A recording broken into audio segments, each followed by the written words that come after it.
بسم اللہ الرحمن الرحیم۔ آج کے ٹاپک میں ہم انزائم کی خصوصیات پڑھیں گے۔ تمام کے تمام جو انزائم ہوتے ہیں وہ عام طور پر پروٹین کے بنے ہوتے ہیں، اور اس میں جو پروٹین کی ٹائپ ہوتی ہے وہ گلوبولر پروٹین کے بنے ہوتے ہیں۔ آپ نے دوسرے چیپٹر کے اندر پروٹین کی ٹائپس پڑھی ہیں: primary protein, primary structure, secondary structure, tertiary and globular. تو یہ گلوبولر پروٹین کی شکل میں موجود ہوتی ہیں۔ ان کا کام ہوتا ہے ریئیکشن کے ریٹ میں اضافہ کرنا، یعنی ریئیکشن کو تیز کرنا، اور یہ خود استعمال بالکل بھی نہیں ہوتے۔ یعنی اگر کوئی ریئیکشن ہو رہا ہو اس میں انزائم ورک کرے اور انزائم ایٹ دی اینڈ خود الگ ویسے کا ویسے ہی ہو جائے گا، اور اس ریئیکشن میں جو سبسٹریٹ ہوگا وہ پروڈکٹ میں کنورٹ ہو جائے گا۔ تو مطلب یہ ہے کہ یہ بذات خود اپنے آپ کو استعمال نہیں کرتے، صرف ریئیکشن کو تیز کرواتے ہیں، اور ریئیکشن کو کتنا تیز کرتے ہیں؟ لاکھوں گنا تیز، کہ وہ ریئیکشن جو ہفتوں میں کمپلیٹ ہونا تھا وہ منٹوں میں کمپلیٹ ہو جائے گا۔ اسی طرح اگر انزائم موجود ہو تو بھی، اور اگر موجود نہ ہو تو بھی، پروڈکٹ کی نیچر میں کوئی فرق نہیں پڑتا۔ یعنی اگر آپ انزائم کی موجودگی میں ریئیکشن کروائیں یا انزائم کی غیر موجودگی میں ریئیکشن کروائیں، پروڈکٹ کی نیچر بھی وہی ہوگی، پروڈکٹ کی شیپ بھی وہی ہوگی۔ مطلب یہ ہے کہ انزائم کی موجودگی کی وجہ سے اس کی نیچر پہ کوئی ایفیکٹ نہیں پڑتا، آپ کو ویسے ہی پروڈکٹ ملتا ہے جو انزائم کے استعمال کے بغیر ملنا تھا۔ تو اس طرح انزائم نے صرف ریئیکشن کو تیز کیا، آپ کی پروڈکٹ کی نیچر کو چینج نہیں کیا۔ اسی طرح انزائم کی اسمال اماؤنٹ بھی کافی ہے کسی بھی ریئیکشن کو ایکسلریٹ کرنے کے لیے، تیز کرنے کے لیے۔ اور ویسے بھی آپ کے ذہن میں یہ بات آنی چاہیے، کیونکہ یہ خود استعمال نہیں ہوتے۔ جب ریئیکشن ہوتا ہے تو اینڈ پہ وہ دوبارہ ویسا کا ویسا نکلاتا ہے، اور وہ اگین کسی اور ریئیکشن کو پھر تیز کرنے کے لیے درکار ہوتا ہے، یعنی اویلیبل ہے، اور کسی اور ریئیکشن کو تیز کرے گا۔ یعنی ایک اکیلا انزائم جو ہے وہ لاکھوں ریئیکشن کو تیز کرنے کے بعد پھر ویسے کا ویسے ہی ہوگا، پھر وہ کسی اور ریئیکشن کو تیز کرنے کی صلاحیت رکھتا ہے۔ یہ بڑے اسپیسیفک ہوتے ہیں ایکشن کے حساب سے، یعنی ایک انزائم ایک ہی ریئیکشن کو تیز کرتا ہے۔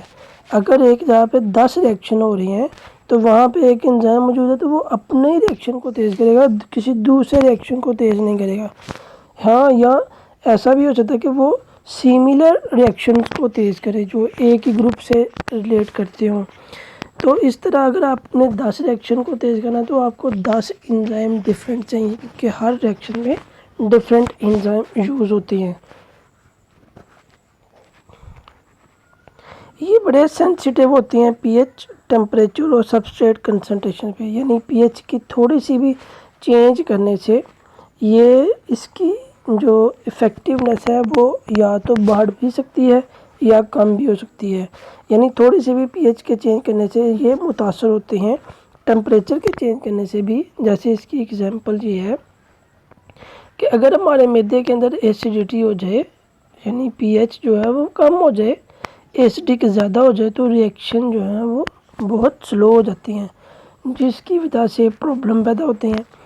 اسی طرح ایک اور ایگزامپل ہے کہ جب فیور ہوتا ہے تو باڈی کا ٹمپریچر بڑھ جاتا ہے، تو باڈی کے ٹمپریچر کی بڑھنے کی وجہ سے باڈی میں بہت سارے انزائم کام کرنا چھوڑ دیتے ہیں، آپ کو ویکنس فیل ہوتی ہے، بھوک نہیں لگتی، آپ کا کھانا کھانے کو دل نہیں کرتا، کیونکہ آپ کی باڈی میں انرجی نہیں پروڈیوس ہو رہی، ریئیکشن رک گئے ہوئے ہیں، تو یا ریئیکشن سلو ہو گئے ہوئے ہیں۔ تو یہ پرابلم جو ہے نا وہ ٹمپریچر کے چینج ہونے کی وجہ سے ہوا ہے۔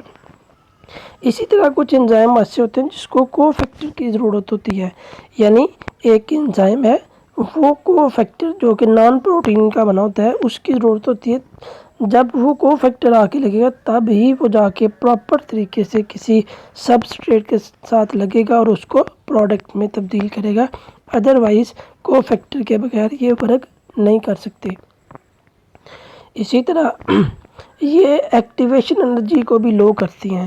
جیسے نا کسی ریئیکشن کو جب ہم سٹارٹ کرتے ہیں تو اس میں کچھ بانڈ ٹوٹتے بھی ہیں، نئے بانڈ بنتے بھی ہیں. اب پرانے بانڈوں کو توڑنے کے لیے ڈیفینیٹلی انرجی کی ضرورت ہوگی.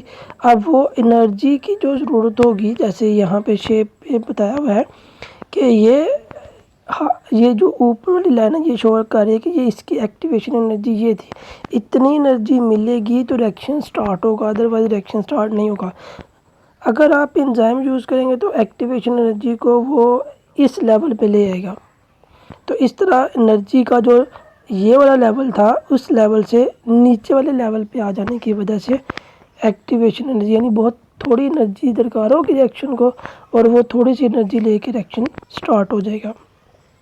کچھ انزائم ایسے بھی ہوتی ہیں جو بڑے ڈیمیجنگ ہوتی ہیں، نقصان دہ ہوتی ہیں، ڈیمیج کاز کر سکتی ہیں. تو ایسے انزائم کو ہماری باڈی ان ایکٹیو فارم میں پروڈیوس کرتی ہے. جیسے پیپسن ایک انزائم ہے، یہ پروٹین کو ڈائجسٹ کرنے والا بڑا پاورفل انزائم ہے. یہ ہمارے اسٹامک کے اندر، معدے کے اندر پروڈیوس ہوتا ہے اور معدے کے اندر آنے والی پروٹین یعنی گوشت وغیرہ کو ڈائجسٹ کرتا ہے. اب ہمارے معدے کی جو دیواریں ہیں وہ بھی تو سیلز کی بنی ہوئی ہیں نا، وہ بھی تو پروٹین کی بنی ہوئی ہیں.